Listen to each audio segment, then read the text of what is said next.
اما بعد فاعوذ باللہ من الشیطان الرجیم بسم اللہ الرحمن الرحیم السلام علیکم ورحمۃ اللہ وبرکاتہ۔ امید کرتا ہوں کہ آپ سب خیریت سے ہوں گے اور میری ویڈیو کا آج کا جو ٹاپک ہے وہ نہایت ایک اہم ٹاپک ہے۔ آج ہم نے اللہ تعالیٰ سے بہت زیادہ دوری اختیار کر لی ہے۔ آج ہم اللہ سے بہت زیادہ دور ہو چکے ہیں۔ آج ہمارے دلوں میں سکون نہیں ہے، آج ہمارے گھروں میں برکتیں نہیں ہیں، آج ہمارے کاروبار میں برکتیں نہیں ہیں، ہر طرف پریشانیاں اور مصیبتیں ہمیں نظر آتی ہیں۔ آج رزق کی تلاش میں، اس دوڑ میں ہم رازق کو بھول چکے ہیں۔ ہم دنیا کے پیچھے بھاگ رہے ہیں، اس رزق کے پیچھے بھاگ رہے ہیں، جبکہ ہمیں وہ رازق یاد ہی نہیں جو رزق پہنچانے والا ہے۔ واللہ خیر الرازقین، اور اللہ بہتر رزق پہنچانے والا ہے۔ ہم اس بات کو سمجھتے نہیں ہیں، ہم اس پہ عمل نہیں کرتے کہ اللہ تعالیٰ بہتر رزق پہنچانے والا ہے۔ انسان کا رزق اور موت کا وقت وہ تو اسی وقت لکھ دیا جاتا ہے جب اس کی پیدائش کا وقت ہوتا ہے۔ یہ چیزیں لکھ دی گئی ہیں، یہ مقرر کردہ ہے۔ اس کے لیے کوشش کرنا بالکل ضروری ہے، اہم ہے، لیکن اس کا یہ مطلب نہیں کہ آپ بالکل جو ہے نا دنیا کے ہو کے بیٹھ جاؤ، آپ اپنے اللہ تعالیٰ کو بھول جاؤ، اپنے خالق کو ہی بھول جاؤ۔ بہت ایک اہم مسئلہ ہے جس کو ہم بالکل فوکس ہی نہیں کرتے۔ ہم اپنے خالق کو بالکل اپنی زندگیوں سے نکال چکے ہیں، ہم اللہ سے بہت زیادہ دور ہو چکے ہیں۔ الا بذکر اللہ تطمئن القلوب، کہ اللہ تعالیٰ کے ذکر میں دلوں کا سکون ہے۔ اور آج ہم کہاں سکون تلاش کر رہے ہیں؟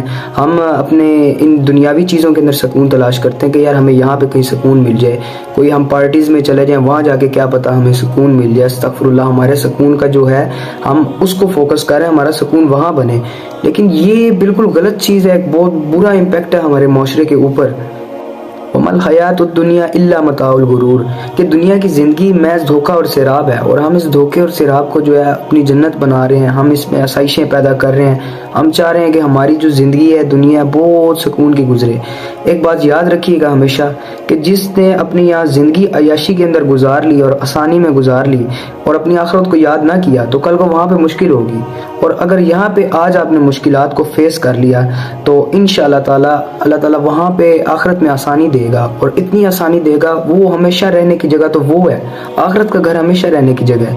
یہ سب تو فنا ہو جانے والا ہے، کل من علیہا فان، سب فنا ہو جانے والا ہے، لیکن اس کے بعد بھی ہم اس فنا ہو جانے والی دنیا کے پیچھے بھاگ رہے ہیں۔ اس کو تخلیق کرنے والا اللہ تعالیٰ، اتنی کریم ذات اللہ تعالیٰ کی، اللہ تعالیٰ خود اس دنیا کو، اس کی قیمت مچھر کے پر کے برابر بتا رہا ہے کہ یہ اس دنیا کی قیمت ہے۔ خالق بتا رہا ہے، خالق۔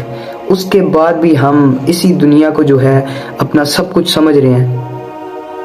نہ جانے آج اس دنیا نے کیوں ہمیں مغرور کر دیا ہے، اس پیسے کی دوڑ نے، اس دنیا کی آسائشوں نے، یہ ہم حل من مزید کر رہے ہوتے ہیں کہ مجھے اور چاہیے، پیسہ اور چاہیے۔ یہ اس دوڑ کے اندر ہم اپنے رب کو، اپنے خالق کو، وہ عظیم ذات جس نے ہمیں پیدا کیا، ہم اس کو بھول گئے، ہم مغرور ہو چکے ہیں۔ اتنی بڑی تخلیق اللہ تعالیٰ کی جو سورج ہے، اور سورج کے سامنے ہم کتنے سے ہیں؟ ہم کچھ بھی نہیں ہے۔ یہ اتنے برابر ہیں ہم سورج کے سامنے۔ وہ اتنا بڑا سورج اللہ تعالیٰ کی جو ہے فرما برداری کر رہا ہے، وقت پہ نکلتا ہے اور وقت بھی جو ہے وہ غروب ہو جاتا ہے، تو ہم کیا چیز ہیں؟ ہم کیوں مغرور ہو جاتے ہیں؟ ہم کیوں اپنے رب کے پاس نہیں جاتے؟ ہمیں تو نماز پڑھنے کی بھی توفیق نہیں ہوتی، ہم تو اللہ تعالیٰ سے توفیق ہی نہیں مانگتے سجدوں کی۔ ہم بس بھاگ رہے ہیں دنیا کی اس دوڑ کے اندر۔ یہی دوڑ ایک دن ختم ہو جانی ہے، اسی طرح یہ سلسلہ جو ہے ختم ہو جانا ہے، اور جو ہے پھر وہ توبہ کے دروازے بھی بند ہو جانے ہیں، پھر نہ عبادت کا کوئی وقت ملنا ہے، نہ اللہ تعالیٰ کی جو ہے اللہ تعالیٰ سے معافی مانگنے کا کوئی وقت ملنا ہے۔ اس وقت ہر چیز ختم، closed, everything will be closed, لیکن ہم نہیں سوچتے اس دن کو۔ ہمیں بس بھاگنا ہے اس دنیا کے پیچھے، اور بھاگ رہے ہیں ہم اسی دوڑ کے اندر۔ ہم اپنے خالق حقیقی کو بھول گئے ہیں۔ استغفر اللہ۔ نبی کریم صلی اللہ علیہ وآلہ وسلم نے فرمایا، الصلاۃ عماد الدین، نماز جو ہے وہ دین کا ستون ہے۔ جس نے اسے قائم کیا گویا اس نے پورے دین کو قائم کیا، اور جس نے اسے ڈھا دیا اس نے پورے دین کو ڈھا دیا۔ تو آج اگر ہم اپنا معائنہ کریں، اپنے آپ کا جو ہے ہم اپنا ایک آڈٹ کریں تو دیکھیں ہم کتنا قائم کر رہے ہیں اس عمارت کو، کتنا ہم نماز کو قائم کرتے ہیں۔ آج انفارچونیٹلی ہماری مسجد جو ہے وہ غیر آباد پڑی ہوئی ہیں، اور ہمارے شاپنگ پلازاز، ہمارے شاپنگ مالز اور ہمارے کنسرٹس جو ہیں، یہاں پہ لوگ اتنے بے تحاشا ہیں کہ لوگ وہاں پہ اپنی حاضری لگوانا ضروری سمجھتے ہیں، اور خدا نہ خواستہ نعوذ باللہ استغفر اللہ ہم اللہ تعالیٰ کے گھروں کو غیر آباد کر رہے ہیں۔ اگر آج ہم اللہ کے گھر کو آباد کریں گے تو انشاءاللہ تعالیٰ اللہ تعالیٰ ہمارے گھروں کو بھی آباد کرے گا، اس میں بھی برکتیں آئیں گی، ہمارے کاروبار میں برکتیں آئیں گی۔ اللہ تعالیٰ فرماتا ہے کہ اے میرے بندے تم میری طرف 1 قدم آؤ میں تمہاری طرف 10 قدم آؤں گا، تم میری طرف چل کے آؤ میں تمہاری طرف دوڑ کے آؤں گا۔ سبحان اللہ، اتنی کریم ذات اللہ تعالیٰ کی، اتنی غفور و رحیم ذات، اتنا کچھ ہونے کے بعد بھی۔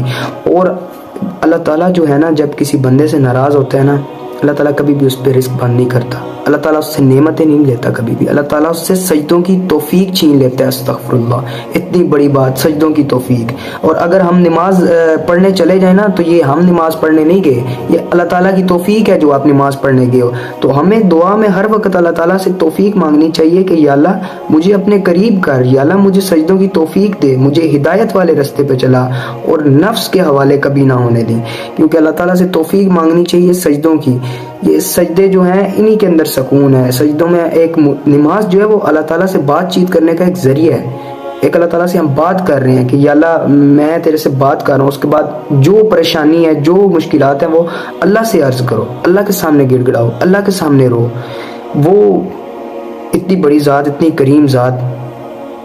آج ہمیں اگر کوئی پریشانی، کوئی مسئلہ ہو، ہم گیدرنگ بنا کے بیٹھ جاتے ہیں، دوستوں یاروں کو بلایا، یار میرے ساتھ یہ مسئلہ درپیش ہے۔ وہ کیا فلاسفر ہیں جو آپ کو اتنا اچھا سلوشن بتا دیں گے؟ کوئی مسئلہ ہے، کوئی پریشانی ہے، آپ نماز پڑھو اور اس کے بعد اللہ تعالیٰ کے سامنے عرض کرو کہ یا اللہ میرے ساتھ یہ مسائل پیش آئے ہیں، کیوں نہ وہ ذات حل کرے۔ وہ ذات جو شاہرگ سے بھی زیادہ قریب ہے، وہ جو ذات اوپر بیٹھی ہے، آپ کے دلوں کا حال جانتی ہے، تو آپ اللہ تعالیٰ سے کیوں نہیں دعا کرتے؟ آپ اللہ تعالیٰ کے آگے عرض کرو، اپنی مشکل، اپنی پریشانی، آپ اپنا حال بیان کرو، اللہ تعالیٰ سے دوستی بناؤ، اللہ تعالیٰ کو اپنے دلوں کے قریب کرو، اللہ کو دلوں میں بساؤ، اللہ کو، لوگوں کو نہ بساؤ، اللہ تعالیٰ کو دلوں میں بساؤ۔ اللہ سے اپنی جو ہے روٹین شیئر کرو، آپ اللہ تعالیٰ کے سامنے بتاؤ کہ یا اللہ میرے ساتھ یہ مسئلے درپیش ہیں، اس کا کوئی بہتر حل بتا۔ اللہ تعالیٰ سے دعا ہے کہ اللہ تعالیٰ ہمیں سیدھے رستے پر چلنے کی توفیق عطا فرمائے، صراط مستقیم پر اللہ تعالیٰ ہمیں چلائے، اور اللہ تعالیٰ ہم سب کو جو ہے نا نمازیں 5 وقت کی وہ بھی مسجد میں پڑھنے کی توفیق عطا فرمائے باجماعت، اس کا بہت زیادہ ثواب ہے۔ اللہ تعالیٰ ہم سب کو توفیق دے، اللہ تعالیٰ ہم سب کو اس پہ عمل کرنے کی توفیق عطا فرمائے۔ آمین ثم آمین، جزاک اللہ۔